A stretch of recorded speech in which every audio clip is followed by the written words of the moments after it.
Hey everyone, welcome to Sam's Sports Corner, episode 78. All right, so couple things to start off from the top.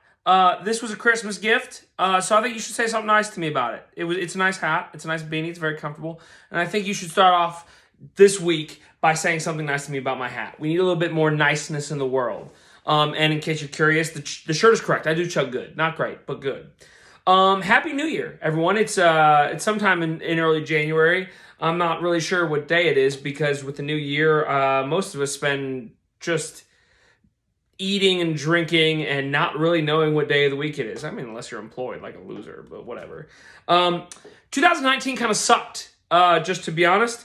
Not a single Chicago sports team made it to the playoffs. It's only the fourth time in history that it's happened, and the most recent time was in 2004.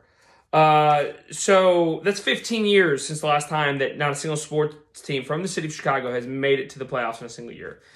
And that's hurtful. And I expect that all the Chicago sports teams will turn that around in 2020, or I might actually hang myself from a rafter. I don't think I can do it for another year in a row. I'm sure everyone in Chicago is with me when we say, get it together, Chicago.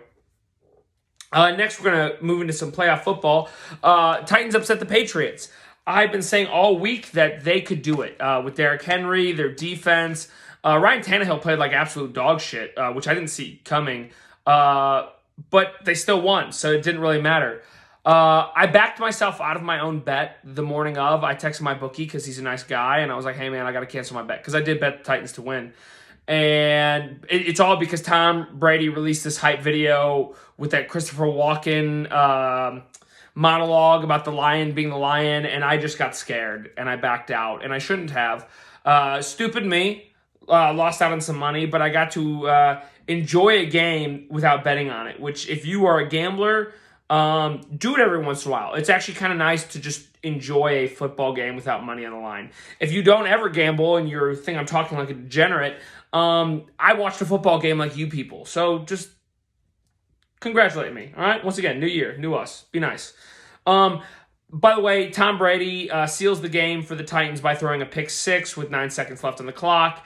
That sealed his fate. He's going back to the Patriots. We all knew he wasn't going to retire. I think there was a chance he would have gone to another team, but he's not going to allow his last pass in the Patriots uniform to be a pick six. Absolutely no way. Absolutely zero chance that happens. So Tom Brady back to the Patriots, confirmed it here first. Also, the Patriots don't have another choice. Who do they have at quarterback now? Literally no one. So they have to. They literally have to sign Tom Brady. So moving right along, the Cowboys sign a new head coach. Quick drum roll. They signed Mike McCarthy. He spent the majority of his head coaching experience, actually all of his head coaching experience, with the Green Bay Packers with a .618 winning percentage. And actually, he's tied for the second most playoff wins last decade with 10. He's tied with Jim Harbaugh. And number one is obviously Bill Belichick with the Patriots. The weird part about the story is the other night, how they sealed the deal is Mike McCarthy spent the night at Jerry Jones's house. And apparently, all sources say as soon as you spend the night at Jerry Jones' house, there's no saying no. There's no coming back. You're going to say yes. And that's really fucking weird to me. I understand he likes to run his team like a family, but that's why it took him like 2 weeks to fire like the most mediocre coach in the history of football. Like, it's a family business. I get it, but that makes it real. You convolute things. It's still a business, dude. I get it's family business, but it's still business.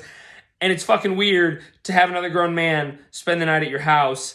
I don't know what they were doing. I hope like playing blackjack and smoking cigars, but God knows that's weird. I just don't feel comfortable with that at all in the slightest.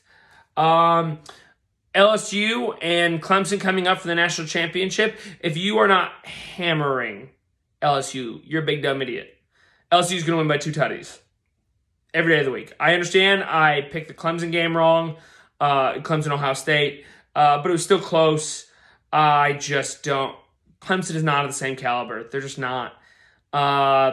the offense for LSU is going to pick Clemson apart. I expect 7-8 touchdowns again. Maybe not in the first half, but overall 7-8 touchdowns. Joe Burrow is a monster. And the last thing we're going to talk about this week is something you all know and love, and that is the baby of the week.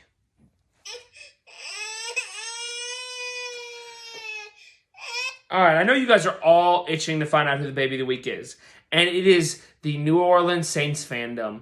Oh my God, they are possibly the crybabiest sons of bitches on the face of the planet. Those folks can't go 5 seconds without crying about something.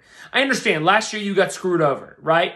You shouldn't have been in that position anyways. However, you got screwed over, right? They make a whole new rule. And this year, you put yourself in a similar situation. You guys were expected to beat the Vikings. The spread was 7.5. And people were buying points on top of that. That's how much you guys were supposed to win by. And you catch up in the end to force it to overtime. You guys were losing the majority of the game. And then in a final play, because your defense couldn't get a single stop on a Kirk Cousins primetime drive, primetime Kirk Cousins, you like that. Everyone talks shit about Kirk Cousins all the time and how garbage he is. Well, you let that man drive right down the field and score a touchdown. And you're going to whine and complain about a couple hand fighting. And, Kyle Rudolph pushed off. It was the most gentle push off I've ever seen in my entire life. And people will say, well, push off is a push off. Well, how about the defensive back grabbing his arm and his wrist and all the hand fighting that took place leading up to that slight push off and afterwards? It's not enough to overturn the call. But now, because you guys, there's half the group is bitching about offensive pass interference.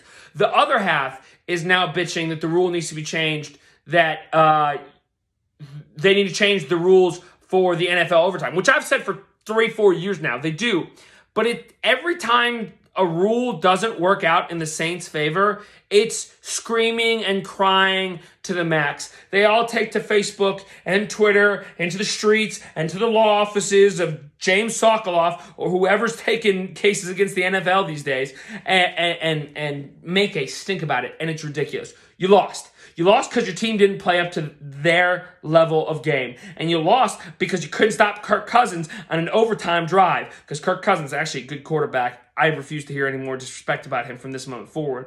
I understand his win-loss percentages aren't great on Monday nights. However, if you look at the win-loss percentage of a NFL quarterback, it's like looking at win-losses on a pitcher, and you're an idiot. So, moving on from that debate, everyone from the city of New Orleans is a crybaby. I am sick of hearing them. Buy them a bag of Pampers and a pacifier, because I'm sick of their bullshit.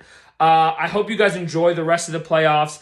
I think this is going to be a super fun playoff, guys. It already has been a lot of close games. The next round is going to be fun.